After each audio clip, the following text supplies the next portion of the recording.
Hello and welcome to Minerals, Rocks, and Fossil Talks. I'm your geology teacher, Jen, and it's time for some Wordplay Wednesday. We're going to talk a little bit about structural geology. So, I hope you're prepared for a little bit of physics. Alright, so I'm going to use a notebook to demonstrate the concepts that we're going to be talking about today. So, we're going to imagine that this notebook is our rocks. When rocks are deposited, they're deposited horizontally. If I put pressure on them from two different sides, they fold. And they can fold in two different ways, typically.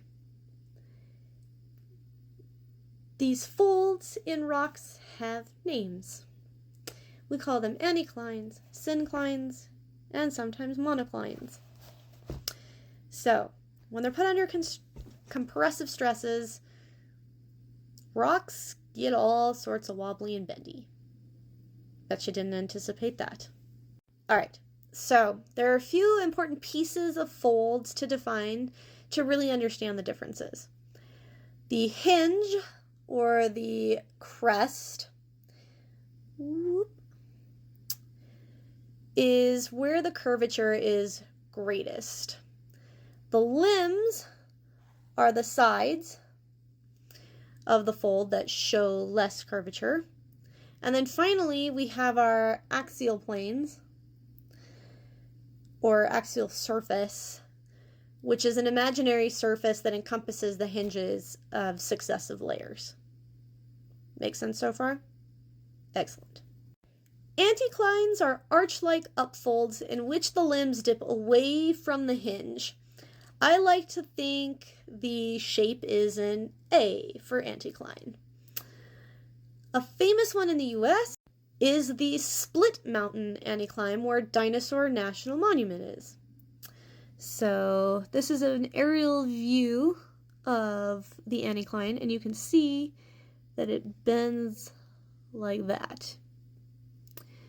So there's our anticline. The Two Medicine Formation sits within the Willow Creek anticline. And if I had been smart, I'd have taken a picture of that fold near our dig site so you can see that the rocks are in fact folded there. But I didn't. So look forward to that in a future video where it's just going to randomly pop up. Then we have a syncline. A syncline sinks downward into a trough shape with the hinge at the bottom and the limbs dipping upward.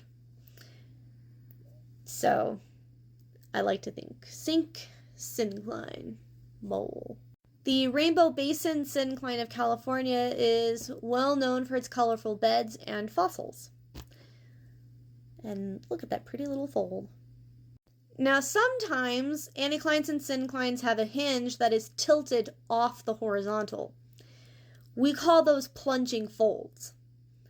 So this diagram kind of gives you an idea. So if we're on the horizontal, it's making like a perfect rainbow shape. But if it's tilted, it's been uplifted, it'll kind of go from this to this. So then your anticline is plunging this way. So I guess for a demo, regular, plunging, regular, plunging, or it can plunge this way. Make sense? Cool. A pretty famous plunging anticline is the Sheep Mountain anticline in Wyoming. My structure professor was obsessed with this anticline. I'm shocked he never took the time to take us all down there and just obsess over it with us. Our final fold that I will talk about in this video, at least, is the monocline. A monocline has the shape of a carpet being draped over a step. These usually form over a fault. So basically, your fault, as you can see here, cracks below the surface, and it kind of makes all the rocks above it sag. So it's not completely broken, it's just kind of drooping. The eastern edge of the Colorado Plateau, known as the Colorado National Monument, is a monocline. And you can see in this photograph that it is drooping towards Grand Junction.